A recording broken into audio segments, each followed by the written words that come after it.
back to the second part of the Blue Room's pre-season Premier League predictions for 23-24,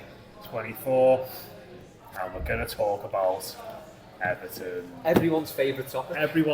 Say that in surprise. You know, we never talk about Everton, but we are today. Yeah. If you want any other specials on other teams, go back and listen to them. Yeah. But we've done the Premier League, and now we're going to focus very much on those tricky, terrible toffees. And let's just get into it, Dave. I'll come to you first. Please don't start us off on too much of a downer here, but where are Everton going to finish in the league this season? I think we're going to finish in 15th place, which I'm not sure too many people will like that, because I think there's... I like it. Well, I think that's I think that's the first ever time we've ever agreed on something like that, isn't it, Matt? But I think that a lot of people initially, I think it's the first thing naturally, fans of every... Forgive us YouTube viewers who are just seeing some... Right there. It's fine. I think it's natural when fans start the season with optimism. Sadly, that is my optimistic shout on how Everton are going to start. You get many others saying, well, we've made our squad better because we've got Danjuma, because we've got Ashley, and we've improved it. There's an argument to have about that all the time, which is no doubt what we'll do in the pods this season. But I think we'll be safer earlier, and that's why I've gone for 15. Les? Yeah, I'd put 14th. I think, I know. Not 8th like last season. Not 8th like last season. Hang on, before you start, people who listen regularly to our podcast would have heard Les say different things on the latest mailbag. I'll let Les handle this himself. Come on. I've not heard this yet. So it's like the one we did the other day.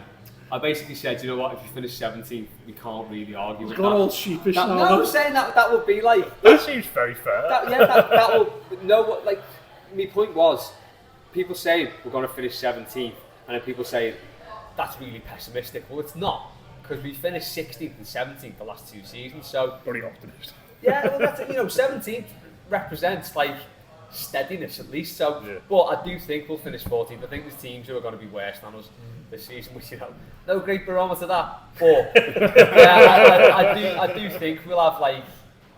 I think in Dice we've got not a very exciting, but a very... just an alright manager, isn't he? He knows what to do.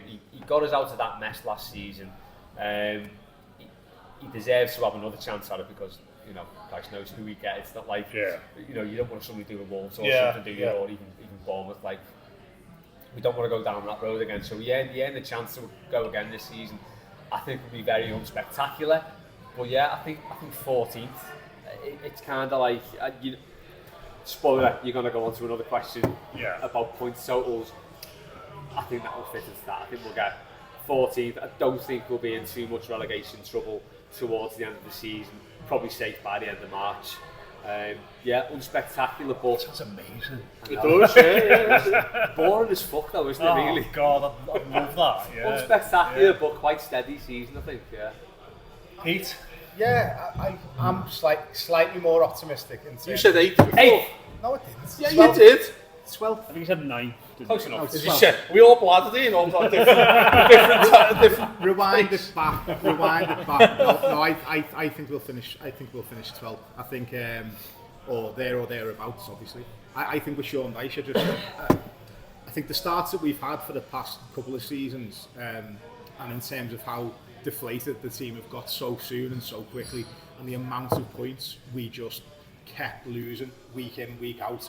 I can't see us going on those sorts of runs, losing, so many games, on the bounce. I just can't see it. I think Sean Dyche will be a lot more organised. I think I said the other day on the pod as well. I just feel that Sean Dyche suits the players that we've got in that squad better in terms of how he plays. We tried to play a style of football that didn't suit any of the squad, especially our centre halves and our back line. So I think there's more potential in this squad than what we've seen over the last 2 seasons. I know that we kind of got carried away with a lot of these signings where we thought that they were going to be top players. I just don't think we've seen the best of them, if I'm being really kind to them. I feel that Sean Dyche's system over 38 games will get us more points.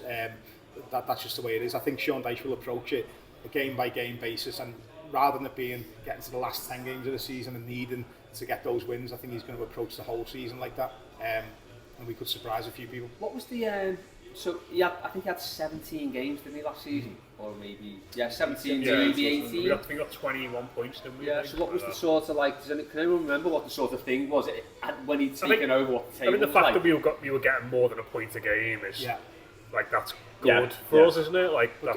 The other thing to bear in mind as well is that we all saw the videos when he first went in there. One of the things that was obvious to everyone was how unfit those players were in terms, compared to what Sean Dyche wanted.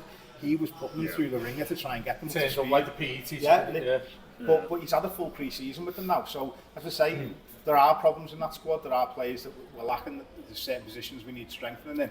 But I just think with Dyche, if he gets those players fit and he gets them fired, and if he can get Dominic Calvert-Lewin back to his best and not be so reliant on him, if we can get a couple of signs across the board, I think we could surprise people. Can I just general question about what we've all spoken? I know you've still got to give your answer yet, Matt.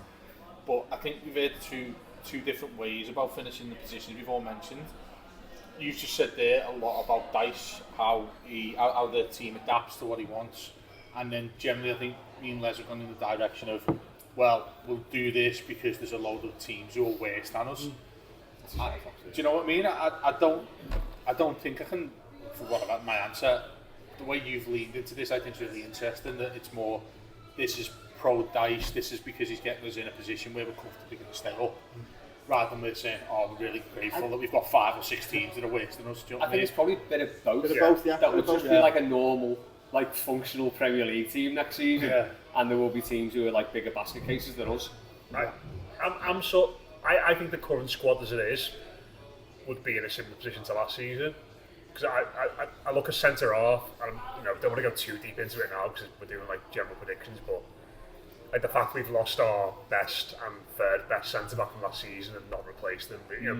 Branthwaite might be it. He might be able to be that player, but we don't. Like the last time he played in the Premier League for us, Ivan Toney, spun him on his head, didn't he? And he got sent off. Can you even risk putting a player in like that, given the situation we're in anyway? Well, I'd start him week 1, but it's one of the alternatives, like Keane, Godfrey, but and I think obviously we need to get number 4 with him, because I totally agree with what you said there, Pete, in terms of all the things that Dyche does, fitness, style of football. It does align better with us than whatever Lampard was trying to do. But I think if you've not got Don playing up front, then like it all breaks down.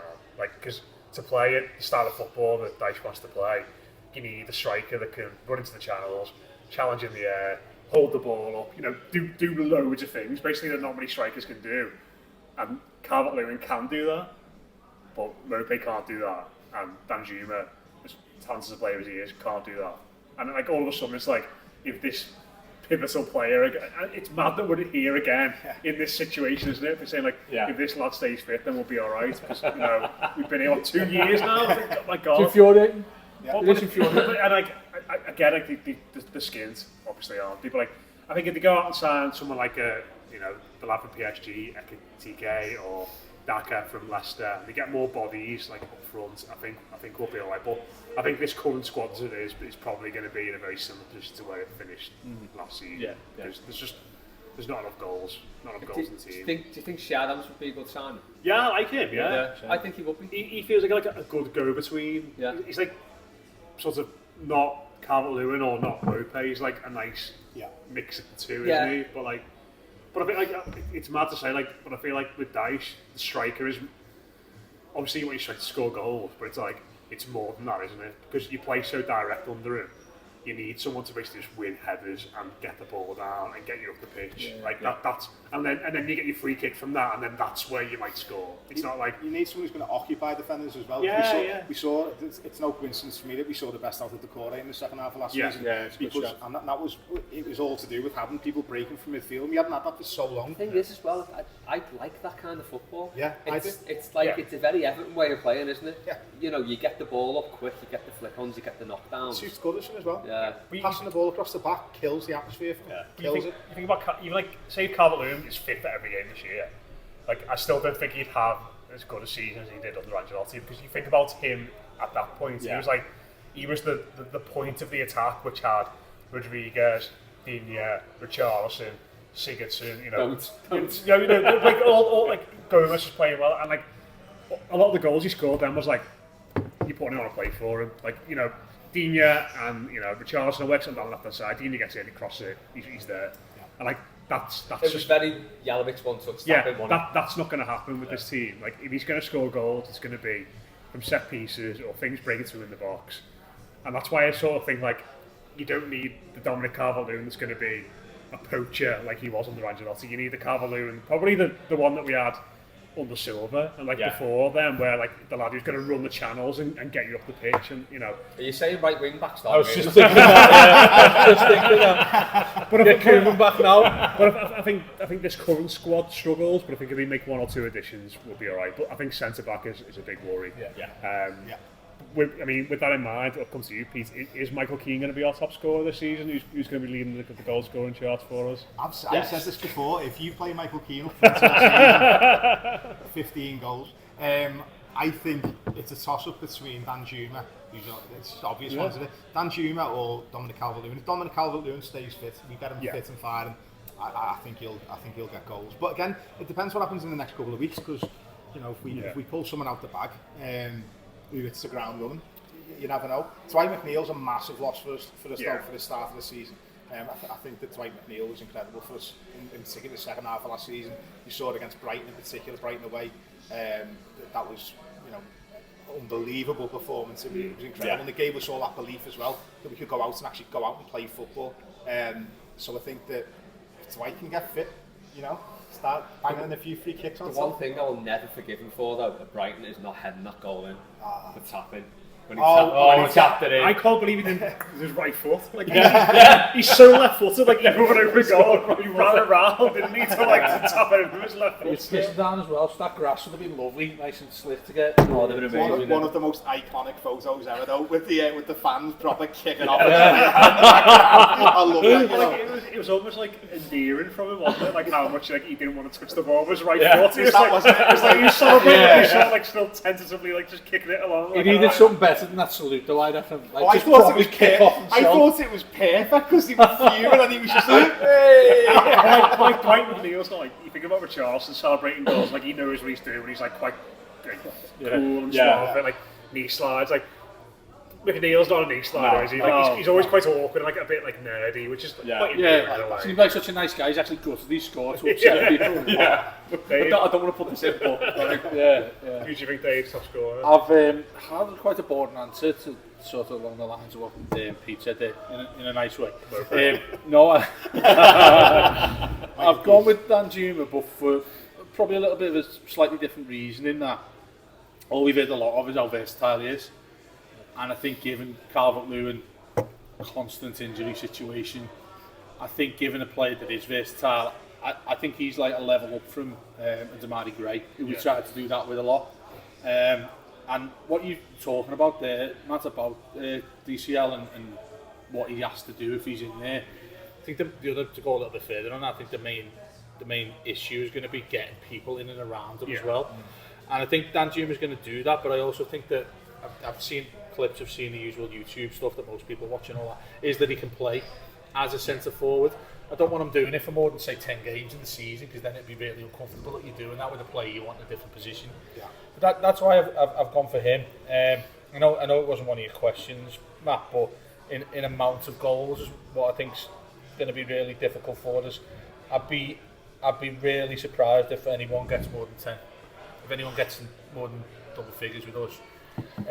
Which is a really harsh thing to say, but then it hasn't happened for a while for us, really, has it? So, that's why I'm picking him, because I think he's exciting as well, isn't he? He's got pace. We start playing to try and break teams down in that way. I know it's not necessarily a dice style of play, but you go with what you've got, and I think he could be efficient for us as a striker. We re-signed Lukaku and he scores 20. There you go. No, He still hasn't got a club yet, has he? No, you've still Chelsea, haven't you? Chelsea. Oh my God. Juventus fans all protested against him today, didn't want him, Just get him back, the big galoot. Who's that, the fans of Chelsea? Juventus protested at the training ground today, they didn't want him. Just get him back. Do you like Moise Keane more, do they?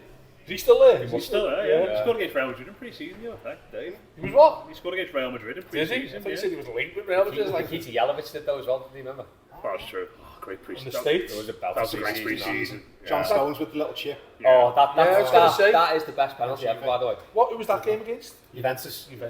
Thingy missed the one before him. Pirlo missed the penalty before him. That's right. 18-year-old John Stones? Yeah. Panenka's it, top corner. I tell you what. John Joe Kenny did it though, didn't he, as well, for years later. Oh yeah, he did. John Joe Kenny's about like 3 foot off the ground and down the middle though. But yeah, it's funny, isn't it? Because it's something we normally have a bugbear off every single season. It's how shit pre-season goes for us. And the idea with that was it was the year after, I think the World Cup had finished, when we had, I think it was Martin, it was the second season maybe, and we had a ridiculous season, the one before, where we went played Paderborn or fucking Tranmere over the road. Hey, Celta Vigo at Tranmere. No, Lito scored a hat-trick, didn't he? Yeah. No, Lito scored a hat-trick, didn't he? Yeah, but we had all that, we were like, when you start, because that was the other thing, how poorly we start seasons in general. Yeah. I think the one, ironically, with Benitez, was the one we actually started well, and then completely just... Yeah, say that. Yeah, but that pre-season, what excites you for the season most of the time, and again, this pre-season's just giving me no hope whatsoever, other than Calvert-Lewin scoring a pen. Do you know what I mean?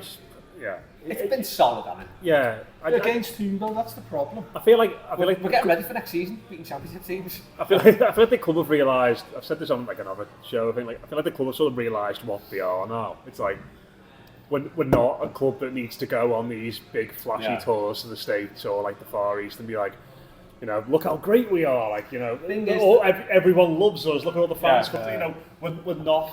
We're not. Who's going to be asked about Everton in the States? Or isn't the actual way we take pre-season more important? But it's like, would you not rather Madrid, Juve, whoever it was when we played, we got put in there last minute, by the way, didn't we? Someone else. Yeah. David Moyes' brother sorted it out. Yeah, they changed the rules. They changed the rules, didn't they, so we couldn't play in the final. Well, I was going to say, has any other club had that? Has any other club been so massive in pre-season that they've actually changed the rules of the tournament so they can't go any further? I'm not sure. It was the Champions League, TNS Liverpool, 2005. That's Everton the first ladder, isn't it? But no, what you've said there, yeah, but where I'd argue the point is, maybe they can't afford to go to. It's a good point. That's a good point. You have to tell the players to meet us there and all that. So get the ferry. Pay your own flights. What? Pay your own flights. Yeah. But Carvalho crammed in on Ryanair. This isn't very good for me injuries, lads. You can't get extended room in the feet. No, the point there that I was making it slightly against what you said is, surely you take away everything that's important that the club would see, like the market and stuff and all that. The actual opponents you've got, surely that's more important than any aspect in terms of, would you take us going over to the States to do something like that again? Because it's a better level of opposition we've got to prepare for the season. Or just stay at home, play in your back garden near Tranmere and you know, Stoke, Bolton. How's that helping us? I feel like then we were miles better than we are now, so we were going to be more competitive. What good would it be us going to the States like last summer and getting smashed by Arsenal and smashed by Minnesota? Like, if the result doesn't matter. I'm on about the opposition you've got. Surely, just there's a lot that stands for that in terms of upping the quality. I don't know. I think this pre-season probably more like what we're going to be playing anyway, isn't it? Do you know what I mean? Playing against them next season. Well, yeah, basically. But the thing is, like, you know, you got for the cliche, let's say your bottom 14. They're more like playing against Stoke or Bolton than they are like playing against Juventus or Real Madrid. Well, 3 of them are that come up. Yeah, that's what I mean. It's more. It's probably a better pre-season in a way. Do you know what I mean? Yeah. It's more likely what we're going to be up against. And if you can beat sides like that, albeit with a last minute tapped in frigging 2 yard, well, half a yard out winner, you know, win to win. Anyway, my answer for this, by the way, win to win. I love that. My answer for this, anyway, by the way, was Calvert-Lewin will play like 25 games and score 10. There we go. He'll be off 25 games. Les, I'll come straight back to you. Best young player this season? Branthwaite. More out of hope than expectation, I think. I'd love to see him starting again with Tarkowski against Fulham. I was down at Chelsea when he scored last season. Yeah, amazing that night. And he had a great game. Just like the goal aside, he was brilliant that whole game. And I just think he's going to be a class player. So you might as well just throw him in because he's better than anything else we've got. Throw him in with Tarkowski. He's a left-footed centre back. You don't get too many of them either. Just play him and see what happens. Just go with him. I know, as you said before, he got turned upside down. Which, by. I mean, in fairness, it's going to happen. Tony can do that to anyone, can't he? He's a brilliant striker. Yeah, it's going to happen. And I think his first 5 minutes against Wolves, he gave away the free kick that he conceded. But it's going to happen. Yeah. He's a young player. He looks really good. He's kind of got everything you need for that position. And I think him next to Tarkowski could be a really good pairing. We might only get another season out of him because there's already clubs sniffing around. He's had a great loan at PSV. He's done well there. That's going to have alerted a lot of clubs. So I just go with him, and I think if we do, he could be a revelation this season. Is he yours as well, Pete? He's up there certainly. I think again it depends on how much game time he gets. And another player who I was going to say as well on top of Branthwaite, Lewis Dobbin.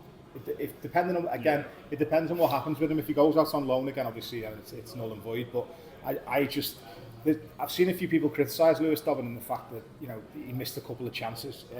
Certainly in the games that that were shown that we were able to attend. But I've got a different opinion on things like that. And certainly in pre-season, when you're getting chances, that for me. It's the important thing. It's more important for me. If a forward's getting chances and misses, it's better than not getting any chances at all. And I feel like he gets in good positions. I think of all the players who've come through the academy, or certainly when you look at the standard of the academy who've come into that side in pre-season, he's the one who stands out to me. And he looks like a player who could be dangerous and a bit of an unknown as well. Someone to come off the bench and just inject a bit of pace and a bit of direct run. And also the type of player that Evertonians over the years have loved, like that, a young lad coming into the side. I think he's got a lot of attributes that could be very handy for Everton. But again, it depends on what happens. They might decide that he needs another year in the Championship. But if he stays with us, I think he can make an impact. That goal behind closed doors and I know people, it's friendly and you can't do that. But that was genuinely wow, that is seriously impressive. Absolutely. Yeah. But Dice calling Lewis Dobson. At least he didn't do full Carlo. Who? The parents be kicking off now. To get him out. Let's get him out. Dave? Yeah, I'm trying to think aside from Branthwaite and look, I think the fact that we're talking about round about the same people here shows that there's an issue in terms of young players that we haven't got already. Tom Cannon. I mean, he's going to go on loan, isn't he? Well, that's it. Yeah, that's sort of an issue I've got really, because there's not really a line of them that you think, he's the next one down the conveyor belt. That's not going to happen. But at the same time, we bang on this whole season. What we absolutely need a striker more than. I think it's hard to explain to other fans of other clubs how badly we need this to happen. He looked like he was fantastic at Preston.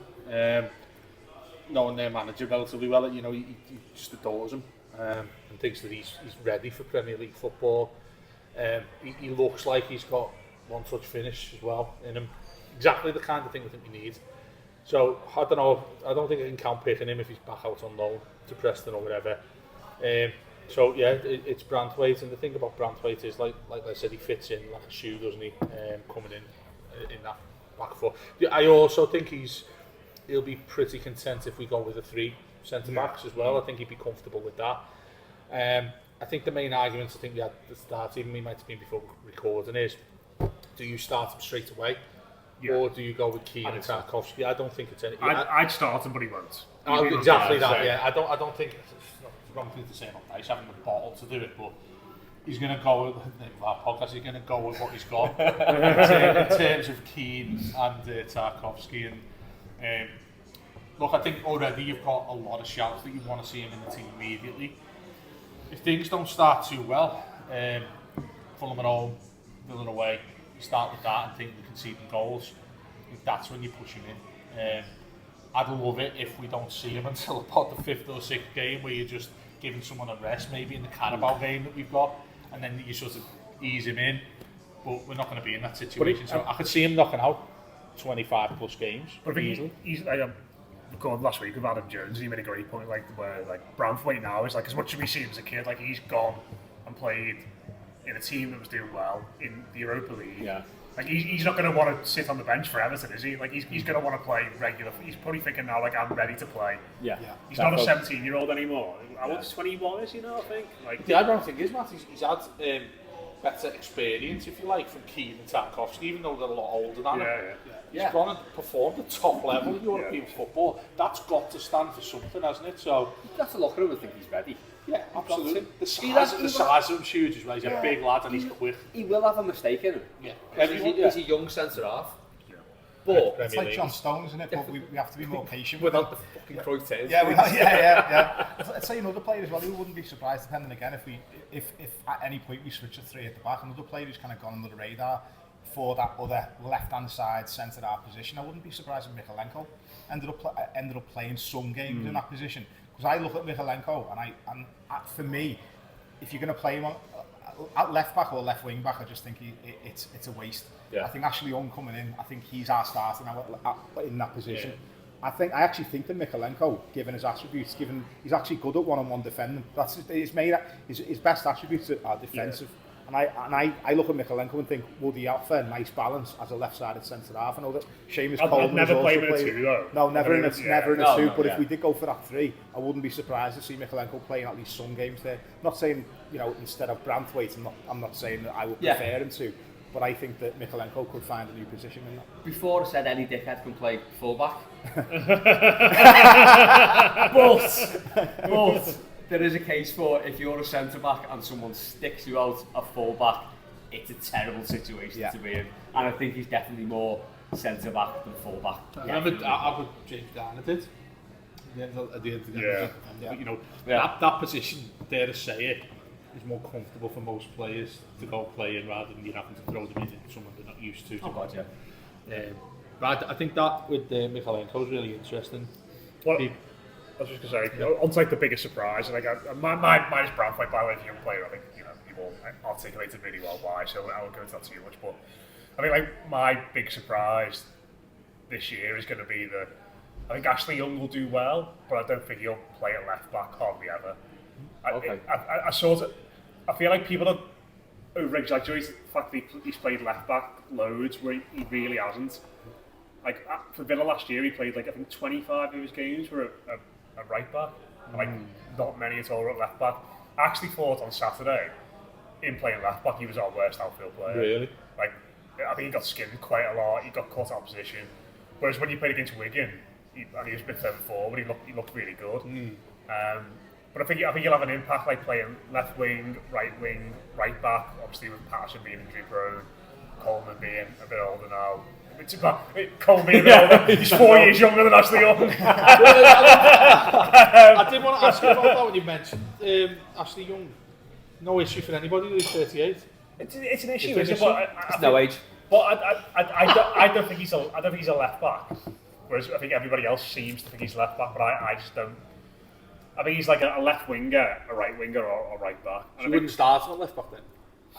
Would you put Mikalenko in? Well, Mikalenko's injured, isn't he, at the moment? Right. So I think like you'd have to put him there. But I think he'll be a good squad player for us. But I don't think he necessarily comes in and it's like immediately better than Mikalenko. Yeah. I don't think there's much in it. Like I said, I think he's not a player like who gets up the left wing and puts crossing with his left foot. He's always been a player who like gets on it and like takes a few touches, whips it out wide, crosses in, or like dips inside, isn't he? He's not. I just don't look at him and think he's like a natural left back. Whereas a lot of people seem to look at him and think, oh yeah, there we go. Because he's done it a few times. Yeah, a little bit. Because like I said, like a bit of last year, like listen, he's playing at right back for Villa in like a team that all of a sudden went from Gerrard to one of the best coaches in Europe, and all of a sudden he looked amazing, didn't he? And like I'm sure he'd be well protected if he plays right back or left back for us. But I feel like I said, I feel like he'll have an impression. It wouldn't surprise me if on Saturday he started left wing and then we played right wing and we went like that. But I don't think we're going to see him much at left back at all this season. I mean, another thing to bear in mind, like one of the reasons why I think he might play at left back is because of the amount of teams who are playing with inverted wingers as well. Yeah, a lot of teams who want to have players cutting in. So having a right-footed left back might actually, suit us and help to nullify those teams that play that sort of system. So. Big surprise for the season. I want to put on my list. Big surprise was actually Ashley Young. But I'm going to change it, and You can still go Ashley Young if you want. No, I did have one or the other here, and this is a good one.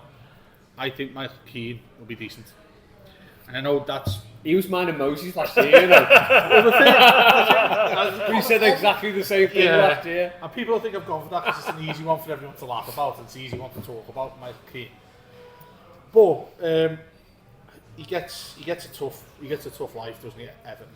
And yes, 99. What did you say? 99% of the way he gets criticism is it's meant, it's allowed, it should be fine given how poorly he's been for us at times. I still think the faith of the relationship he seems to have with Sean Dyche. I almost think that there's a reason for that, and it's not just that. I think it's too late to tell the Burnley thing and all that. He wouldn't persist putting him in at centre back when we had Cody and Mina, and he was in front of them.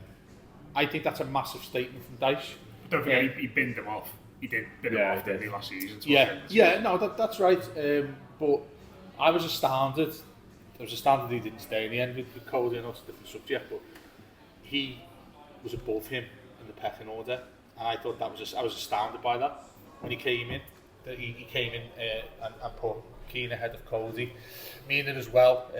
Obviously, injury doubts all over the place with that lad, isn't there? But I've got a feeling that there's more of a solid partnership with him and Tarkowski, and I think the way Dyche is, he'll stick with that. I know we mentioned it in reference to Branthwaite and how we see him getting on, but I could see that being the thing that he persists with, certainly for the majority of the... Do you think it'll work though?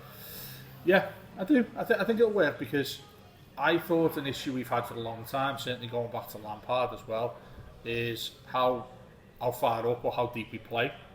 I think Dyche has slowly started to get that sorted, so we look like it, and people stereotype Dyche for doing that very thing in terms of concentrating on, you'd be sound just having 20% of possession as long as you haven't conceded. He's fine with that. I think that's it's not nice for them to have that stereotype. Dyche, I think he's much more intelligent than that, and for that reason, I think I don't think he'd be too arsed about the possession we have.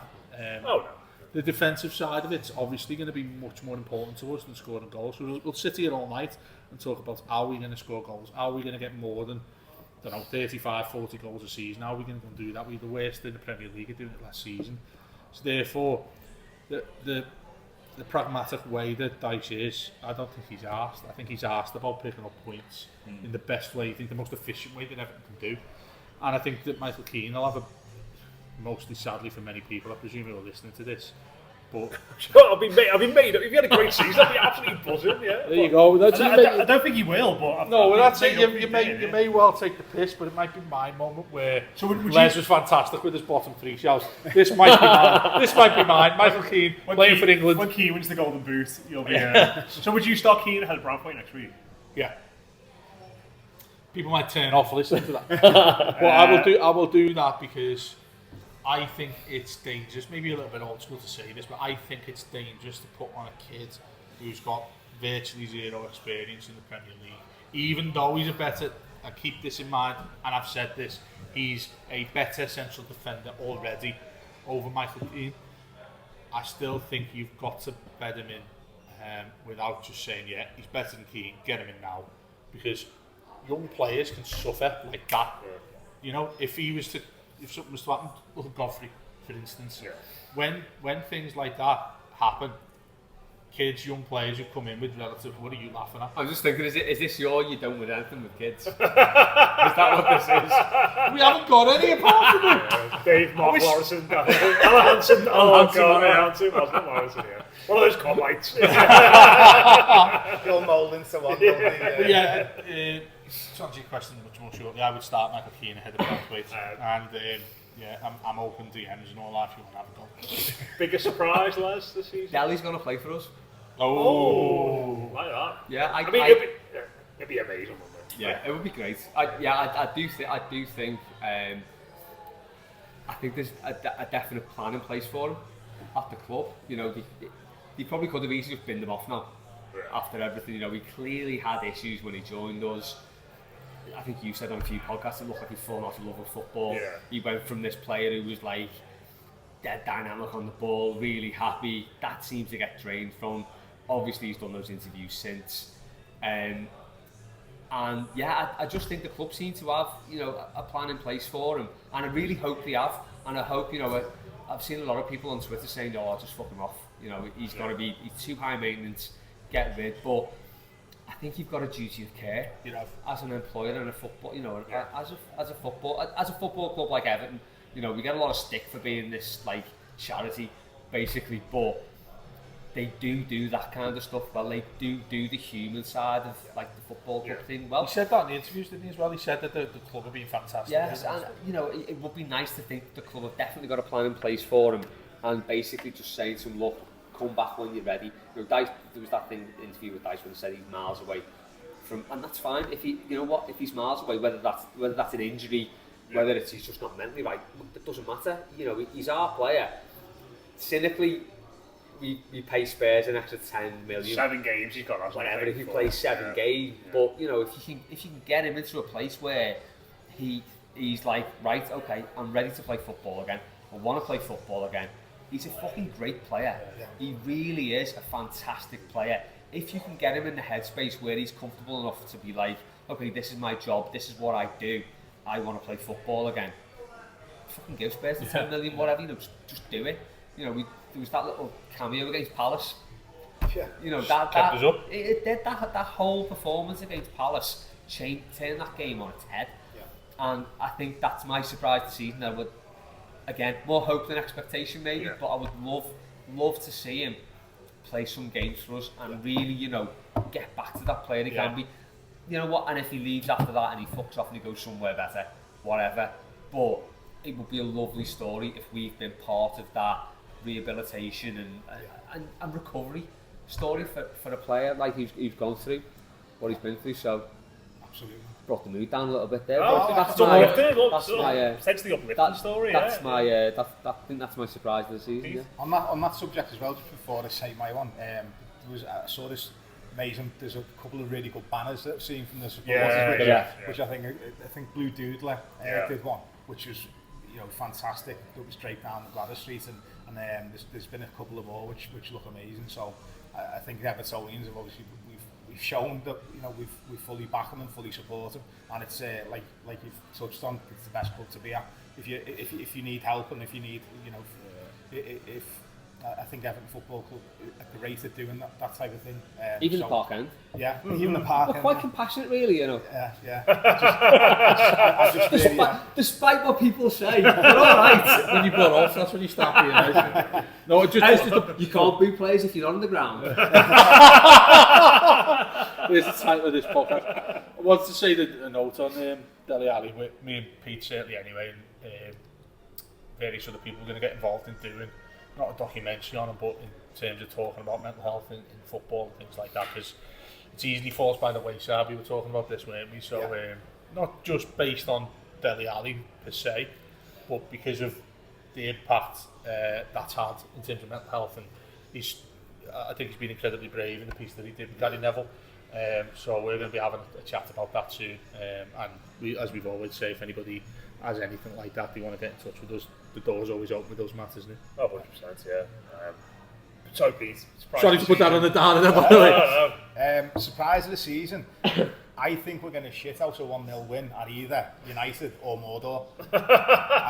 It'll be, and heads will fall off. This part of the season's great when we've not played, isn't it? It's like, all these things that can happen. It's like, right, what's going to happen? We're going to do it. We're going to go to Old Trafford, right? And Onana is going to have our Onana. Which one? Their Onana is going to have a stinker, and he's going to let one rip from 40 yards, and Andre and Anna, I think his name. He'll be having his latest ciggy. leading on the goalpost. Yeah, so my prediction is that we will cause an upset and piss on someone's parade. Love that. And the last question. Well, no, ultimate question. Would you take 39 points this season? Pete? I mean, Les.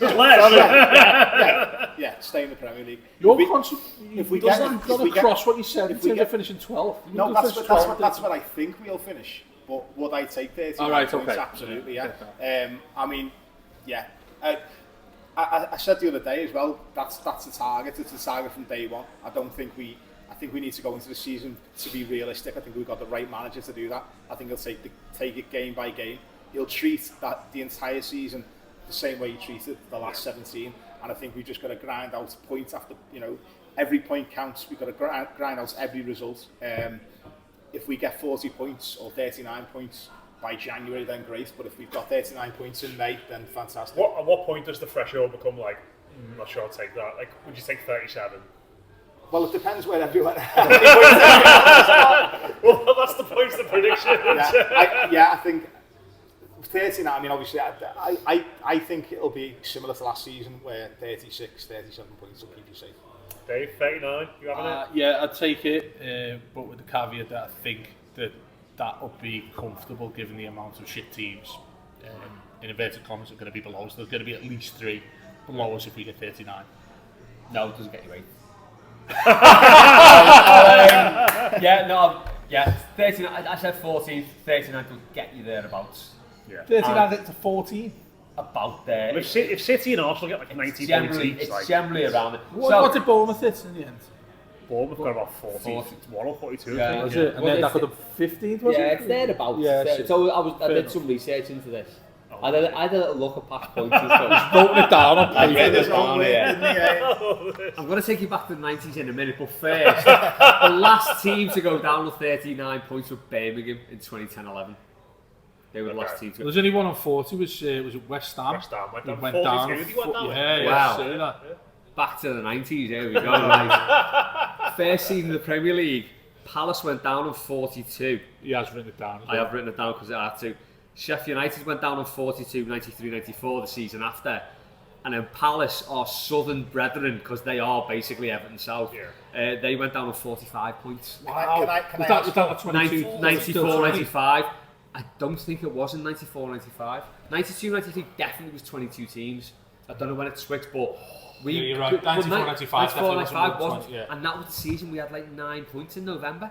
Yeah, Joe Royal. And they went down on 9 points in November? Yeah. And they went down on 45 points that season. Some effort from us, that, isn't it? Yeah. So that, that's like the FA Cup thing over... FA Cup thing, yeah. Yeah. That minor thing. Small matter. The FA Cup win overshadows everything. But you can't, you can't dismiss how much of an achievement that was to be on 9 points going into November against Liverpool. We went to Liverpool and Chelsea and won, didn't we, in his first 3 games? We did, yeah. And then we finished 6th the season after. Yeah. So just behind Arsenal to get Europe. Didn't get us into Europe.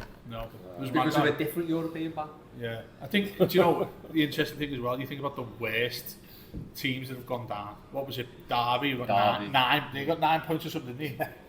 I reckon 19. Like that, I reckon Luton will beat that. I would love that. Luton will get lower than 19 points. I think. I can't wait to see great segue into the last part. It's not about Ross Barkley, is it? Who's I mean, I just want to just open the floor to Les here. So if anyone hasn't seen this on Twitter, this podcast last season, Les made the unbelievable shout of saying Southampton, Leeds and Leicester will all go down. And in fairness, none of them were obvious worthy. No, that Leicester one's an incredible shout. And I mean, I was so happy at that thought because, Leicester. On the clip, you say, I like that. Leicester in particular, come on. Did you go home thinking, I'm going to have to get Les off this? He's got fucking nuts. What's he on about? But I mean, unbelievable shout. So. The floor is yours. This is where I do my George Costanza. Who is going this year? I've gone. I'm thinking kind of obvious this year. I'm thinking Luton, Sheffield United, and who's the other one? The third one's the tricky one. I was thinking Wolves, but I'm not sure now. We've got Gary O'Neill. Oh, you're Gary O'Neill fan? He did well, but I wouldn't say I'm a Gary O'Neill fan, but he did well with Bournemouth last year. Oh, I've forgotten. Who was it? I've had my moments and I've completely lost it. Forest Forest it was, yeah. Sorry, it was Forest, yeah. I think it's going to be Luton, Sheffield United, Forest. Anyone listening or watching, do not bet on that, because I had my thing last season. That ain't going to come true. I think we're sponsored by a few betting companies. You should listen. No, we're not. That's I should have put one on or something. No, but I think that's me 3. I think, as Mike said before, I think Bournemouth will be all right. Yeah. I think Wolves will be just about. But yeah, I think that's my 3 this year. Not spectacular. You know, I'd love to drag someone we hate into it, but yeah, I've changed mine, not for the sake of you, but I've been having a, thanks, Dave. I've been having a think about Bournemouth, and you've got like Pepe Mel in charge or something like that, haven't you now? Who's the manager? Iraola. Pepe Mel. I remember Pepe Mel. He's the West Brom manager like 15 years ago. Tom Gafford, mate. Anyway, do you think Moyes 4-0? I think he probably did me. No, that wasn't. I don't think at that point. No. It was when he came out with the. It was when he came out with the fucking like. What was it? A dryer or something? He was sponsored by. Do you remember that? I think. Oh, it was the Boilers, wasn't it? I think Pepe Mel was like when we beat them 3-2, and we came back from 2 down. Lukaku scored late on, like back post. Maybe. I don't know. He did a backflip, didn't he? Yeah. Well, he did some mad backflip. After celebrating. Aruna scored. Yeah. Who's the left back? Galloway. Yeah. Oh yeah. We went down to. Yeah. We took a 200. We took a 200-mile trip down to Luton. It's quite fitting, really. Yeah. We took about 200 miles. I'm just going to get relegated now. Is he still there? I doubt it very much. I don't know where he is anyway. We went down to Luton. I drove us there, like it was about a 6-hour trip, wasn't it, Matt? And we went to see Marcus Brent, which is a whole new story in itself. And then after that, we went to Luton's training ground, which was lovely, wasn't it? That they treated us so well. And Galloway we had a really good point. Go and check this out, by the way. He was having a great chat with us about Plymouth, and he was so open and honest about it. So yeah, Luton are going to go down. And, Sheffield United, and the other one I've done is Bournemouth now. Because I think Bournemouth, like you have a club, I think that stay up quite comfortably, and you sort of then start taking it for granted, thinking, oh, we're much better than what we were. But then when you get Pepe Mel coming in, say Pepe Mel. Whoever that man, what's his name? This guy. It's Adoni Iraola. What's his name? Vallecano, is it? Yeah.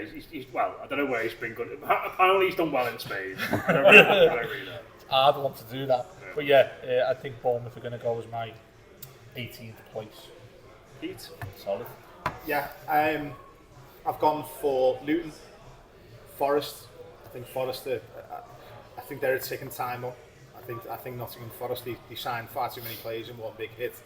I think that the team was so disjointed last season. I think this season will be. I think Forest will get dragged into it, and then the third one is Wolves. I think Wolves are really going to struggle. I think is the manager left now, or is he? Yeah. He's gone. Yeah. He's gone. Yeah. Gary O'Neill. Gary O'Neill's the reason.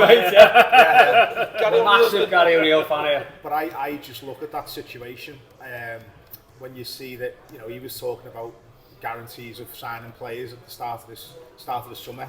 He was obviously given some kind of guarantees to take the job in the first place, and that appears that it hasn't come to fruition. And I think Gary O'Neill to come in there, I think with Gary O'Neill, one of the things to bear in mind with Bournemouth as well is that he had the respect of that dressing room from day dot, and the respect of the supporters. The link with Bournemouth was huge with him. That's and I think it's going to be difficult to go into a squad, certainly having lost players as well. I think it's going to be difficult for them to go in there and have that same camaraderie with that group of players. And certainly if they're not able to freshen it up with new signings, if they are financially limited. I also think, again, with Wolves, you look at them, similar position. I think they could find themselves in terms of with Everton. I'm assuming that they're tightening the purse strings and having to sell players because they've overspent to try and break that, to try and get themselves into those sort of top 6 positions. It hasn't worked out, and they're now, right up shit creek. We have found the club, haven't we? Bill Kenwright was talking about. What would the Everton board do? It was fucking Wolves, wasn't it? And it was. And Nottingham Forest. I think Wolves' situation is bleak when you think like they couldn't beat us at the end of last season when we had Michael Keane at right back. Yeah, true. Told you he was getting better. Dominic Calvert-Lewin, like, as I said, any dickhead can play right back. Yeah, but like the only interesting thing about Wolves for like the last 2 or 3 years has been Neves, hasn't it? Yeah. He's gone now. Yeah. Where's he gone? He's gone to Saudi, hasn't he? To Saudi, Ruben man. Neves, yeah. There's rumours of him. That's the answer to everyone who's left. That was Really? to Newcastle, yeah. But like, there was a thing going on. Oh, he's going to go on loan. Yeah. like that will you happen. sold Jimenez to Fulham. It's like they've got no strikers. Yeah. I think they'll Damn, is Iona still there? No, he's free agent now, isn't he? Yeah. Is he? I'd go get him. I'd have him. Just to see what the stars are like. Greasing his arms up. I was going to say, mate, I'd like to see that. Not in a weird way, like I just like, always liked him as a player because I think he's got the most talented player you can probably look at, but he just never ever hit. Just sign him to play against Villa. He's definitely the fastest player in the world. And strongest. Greasiest. Yeah. Greasiest. He's having the greasiest player. And wears the smallest shirt. Nothing to do with like his own perspiration or anything. No. He greases himself up every day, doesn't he? It is genuine one of them. Then he smells great. Yeah. While he's still You playing. can get shirts in your size, you know. Yeah. It is one of them. And you don't have to Small wear boy much more, shirt, yeah. that like it. Do you know what that is an interesting one, Adama Traore, because I know that people will say that his end ball and his final product is what's held him back, if you like, in terms of going to the top team. It is terrible though, you know. He went to Barca and kind of flopped. But what I would say is that I look one of my big complaints about Everton's attack is there aren't too many players who, if I was playing against, not me personally, but if you're the opposition, who would you really fear? Who's got attributes that could really put you on the back foot and make you think, oh, I think Adama Traore, actually, if you see him coming off the bench, I always get that fear with him, even though I'm fully aware that his end product is shite 9 times out of 10. There's always the chance of that one. You know It is an outball thing as well, isn't it? If you're on your arse and you can just hit it up to him and he'll just run like fuck down the line. It gets you further up the pitch. It's not brilliant. No, but you're right there. But it gets you further up the pitch and you're kind of away from your goal. Go sign Adama Traore. There you go. You're right in terms of that there, because like we were saying, in Dice's side, probably be playing deep most of the time. He's an outlet right there. Yeah. Leave him on the halfway line, just ping one over the Dice top. would never have him because he wouldn't run back the other way. Yeah. Like, you know, I think that Sheffield United finish bottom, Luton will be second bottom. I think Palace might go. I'm going to say Palace. Lost Sahar, not really signed anyone. Elise might still go. Yeah. Roy's going to get sacked or leave. Hodgson's like, you know, he's a lovely fella, but he's like your granddad, and he like. I just don't think. I don't really. I feel like Selhurst Park is like the classic place where everyone goes, "Oh, it's tough to go there," and no one gets beat there. Like I think we've got a great record there, haven't we? Like, I know we have got a record. Yeah. So I think Palace might struggle. Like I think Zaha not being there is like a totemic player for them. Like to not be there anymore.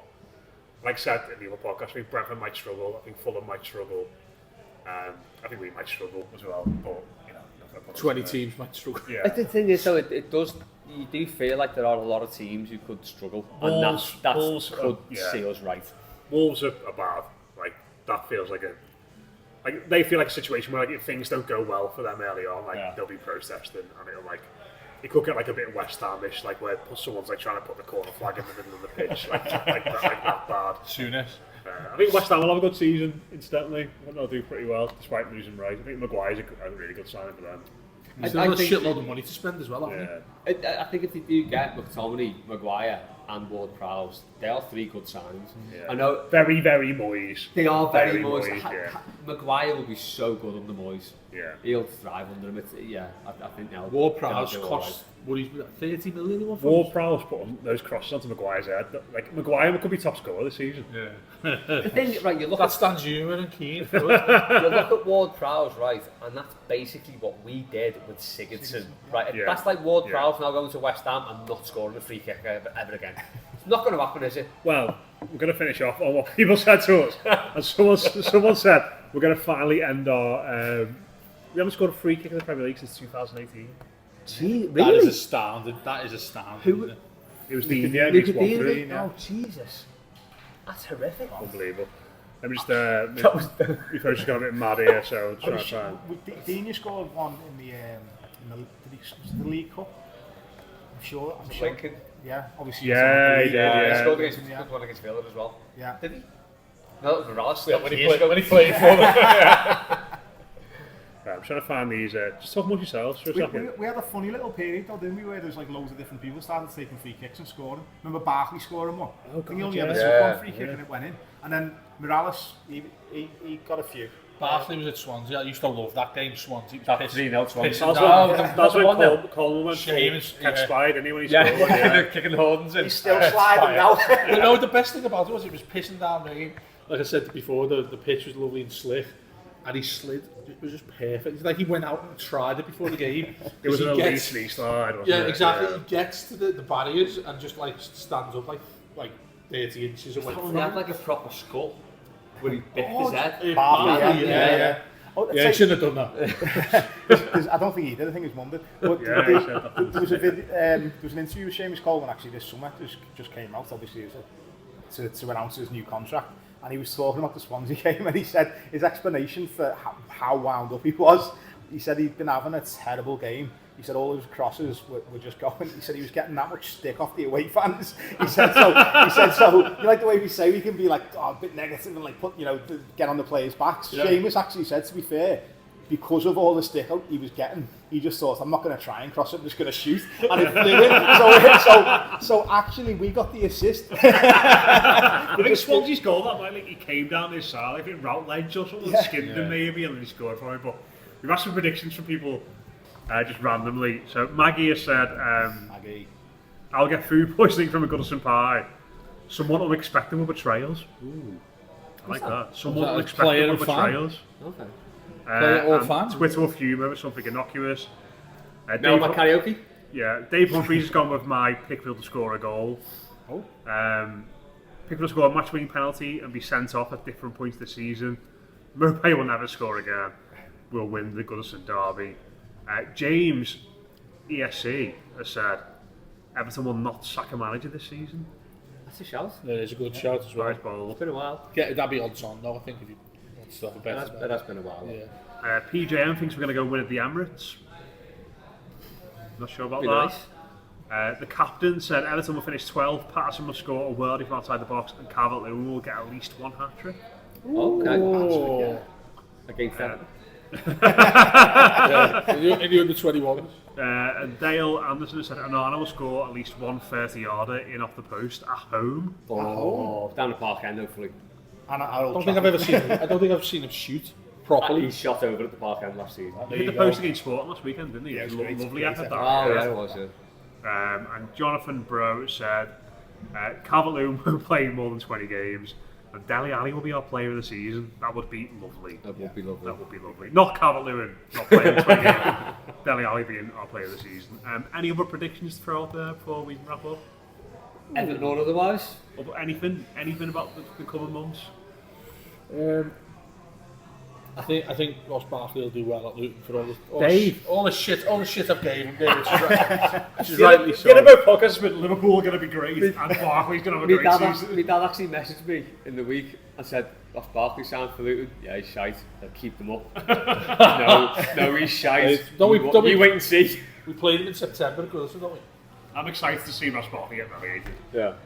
Have you seen our last three? Our last three games are ridiculous. Yeah. They are set up for relegation hell. Why is it? It's Luton away, Sheffield United at home, Arsenal away.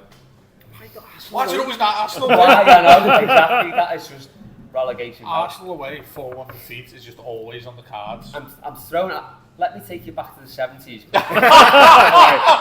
I'm going. Throw that last. I think last time we had Sheffield United at home, second last game of the season. They beat us, got relegated, basically blew the league for us. Wow. 73-74. I mean, I'll take that. There you go. I'll take that this year. It's important to mention Les's new podcast, The Wonder Years, coming out soon. And also, we're going to finish second. So there you go. Yeah, Champions League next year. We'll leave it there. Cheers for watching or listening.